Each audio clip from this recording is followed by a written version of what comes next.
जो जगदीप धनखड़ यानी देश के उपराष्ट्रपति जिन्होंने सोमवार को इस्तीफा दिया अचानक और पूरे भारत के राजनीति में भूचाल ला दिया।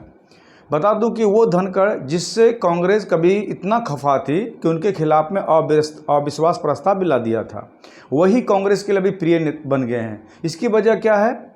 जगदीप धनखड़ स्वयं। जो जगदीप धनखड़ को कोई जानता नहीं था, तो बीजेपी सरकार यानी मोदी सरकार ने उन्हें बीजेपी में शामिल किया। बीजेपी शामिल करने के बाद उन्हें बंगाल का राज्यपाल बनाया, उसके बाद देश के उपराष्ट्रपति। परंतु लगता है जगदीप धनखड़ जी को कांग्रेस से पुराना प्यार खत्म नहीं हुआ था, क्योंकि वो पहले कांग्रेस में थे। आपको बता दूं कि सोमवार को जो पहला मानसून सत्र स्टार्ट हुआ, सुबह से सब ठीक चल रहा था। धनखड़ साहब राज्यसभा में आए भी, सभापति भी किए, लेकिन मामला गड़बड़ाता कब है? दोपहर के बाद, जब अचानक विपक्ष के नेताओं से मिलते हैं। जयराम रमेश इसका नेतृत्व करता है और नासिर हुसैन के साथ। आपको बता दूं कि जो जस्टिस वर्मा हैं, जिनके खिलाफ में महाभियोग प्रस्ताव लाने के लिए बीजेपी सरकार खुद सोच रही थी कि इसको लाया जाए लोकसभा राज्यसभा दोनों में, परंतु उपराष्ट्रपति जगदीप धनखड़ जी वो सरकार से हट के उन्होंने विपक्ष के नेताओं से अलग से बात करके और राज्यसभा में ये बिल पेश कर दिया, जो किसी भी एंगल से सरकार को नागवार गुजरा। क्योंकि जब आप सरकार के साथ हैं तो सरकार की तरफ बात करना चाहिए।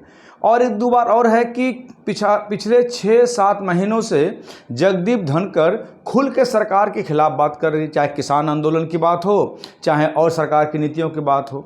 जब आपको उपराष्ट्रपति बनाया गया तो आप कोई भी बात रखते हैं, तब सरकार का एक अंग है, आपको सरकार से राय विचार करने के बाद करना चाहिए।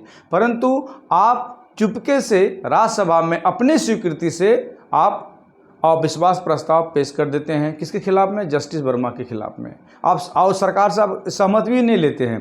तो इस तरह से नीतियों के कारण, और ख़ास करके जब सोमवार को शाम को बीजेपी के एक वरिष्ठ नेता का फ़ोन जगदीप धनखड़ के पास जाता है, अब बोलता है कि ऐसा आपने ऐसा क्यों किया, तो धनखड़ साहब का कहना था कि मैं उपराष्ट्रपति हूँ, क्या मेरा इतना भी अधिकार नहीं है? इतना बोलने के बाद फ़ोन कटअप हो जाता है और फिर रात को 9:30 बजे अपने स्वास्थ्य का हवाला देते हुए जगदीप धनखड़ जी को उपराष्ट्रपति के पद से इस्तीफा देना पड़ता है, जो कि भारत के इतिहास में ये प्रथम ऐसी घटना है कि कोई सिटिंग उपराज्यपाल अपने पद से त्यागपत्र देता है। हालांकि उनका सुबह से स्वास्थ्य ठीक था, तो जैसे वो इस्तीफा देते हैं ना, पूरे भारत के राजनीति में एक भूचाल आ जाता है। और जो कांग्रेस रात दिन उपराष्ट्रपति को कोसते थे, वही कांग्रेस में धनखड़ साहब के प्रति एक प्रेम उमड़ जाता है। तो जगदीप धनखड़ अपने आप के लिए भस्मासुर साबित हुए हैं, जिनको वरदान तो दिया गया था, परंतु वरदान का दुरुपयोग अपने सरकार के खिलाफ करने शुरू कर दिए।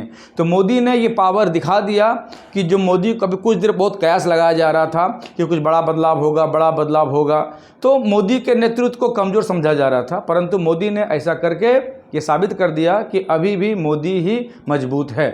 तो ये मेरा वीडियो अगर आपको अच्छा लगता है तो ज़रूर इसको शेयर लाइक कीजिए और चैनल को सब्सक्राइब कीजिए। जय हिंद, जय भारत।